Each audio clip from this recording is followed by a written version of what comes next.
Good morning, good morning. So I've jumped on here super early on a Sunday morning, which isn't usual for me, on my way to a dance workshop, and I wanted to talk to you quickly about planks.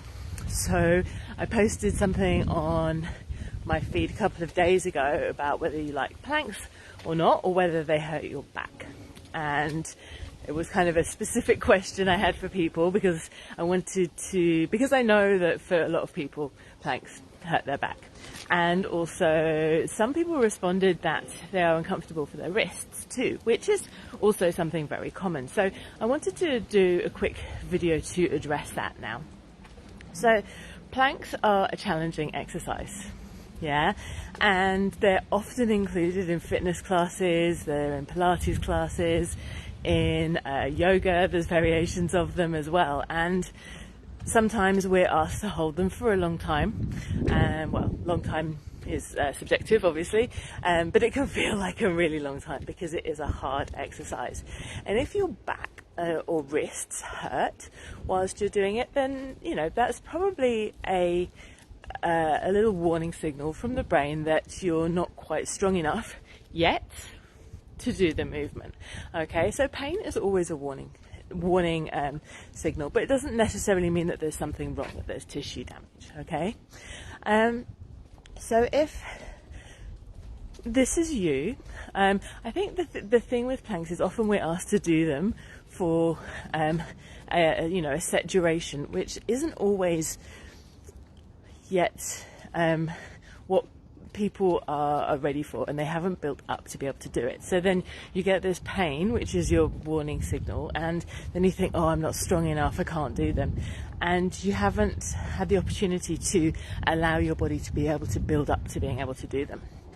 So when we think about core exercises, so thinking about the back pain rather than the wrist pain for a moment, when we think about core exercises, a great way to start is on your back, doing dead bugs. I think in Pilates, these exercises are called something different, like leg extension, something like that, because then you can work some of the core muscles and in a different way while you're supported and build up some of that strength, but then flipping it over onto your front and doing stuff on all fours, by extending one arm, extending one leg. I think in yoga it's called a bird dog. Someone's giving me a thumbs up. Thank you, whoever that was. I haven't seen who's watching me yet.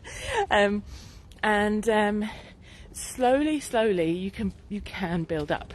You can do what I would call a knee plank, so you're not all the way up into a plank position, but you're making a plank position from your knees to your head and really zipping up the core at the same time.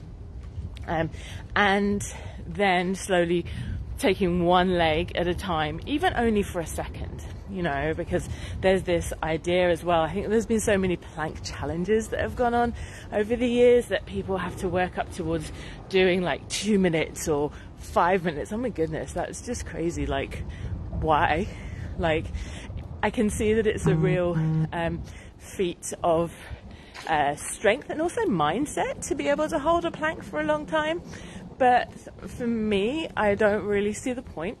My program is called Strong Motion. I'm all about moving.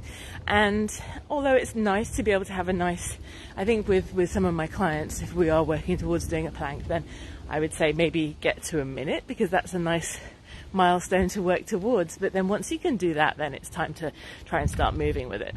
But that's going a little bit further down the line. So building up towards doing the plank. And even when you get into the plank position fully for the first time, not spending that long there, even 2 or 3 seconds to start off with, and it allows your body to adapt, to get used to the movement, and to build the strength in order for you to be able to do it longer. So there's always an entry point. And to be honest, it's the same with the wrists. Obviously, once you transition from your back to quadruped position, so on your hands and knees, that's when the wrists start to become an issue, if this is something that you are working on. And again, it's all about teeny tiny baby steps and working up towards it. So if wrists are an issue for you, I would just spend a little bit of time on all fours, even just 5 seconds at a time, right? Move around on your wrists, put a little bit of weight on them, put a little bit of weight off them. Allow them to get used to being in that position, right? Before you start adding your full body weight on top of them. And I am actually working with someone who has a wrist issue at the moment. We've been doing exactly this. Hers stems from an injury, but it's an injury from a long time ago, So when we think about old injuries and pain persisting, most injuries, most tissue damage will be healed in 3 to 6, maximum 9 months, So if pain is persisting for years, then it's going to be most likely a pain problem rather than a tissue damage problem.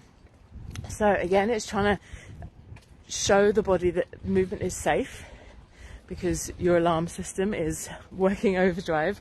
Show the body that the movement is safe, and this is by doing it small incrementally. So I don't give my clients planks to start off with, for this reason. We have to build up to them if that's something they want to be able to work on, and not everyone does, right? But I think a lot of the reason why this fear of planks comes from having to do it for this really long period of time, which is really uncomfortable, and you haven't built up to it. This is so key. You have to work up to it slowly and steadily, and give your body the opportunity to get used to doing the movement. So that's it for me this morning. I'm going to go to a dance class now, which I haven't done on a Sunday for a long time, so I'm looking forward to that. Have a great day, and let me know if you have any questions in the comments. Oh, and of course, I have a workshop next Saturday morning online, and it's called Core Confidence. And if you'd like to learn a little bit more about that, then follow the link, and hopefully see you next Saturday on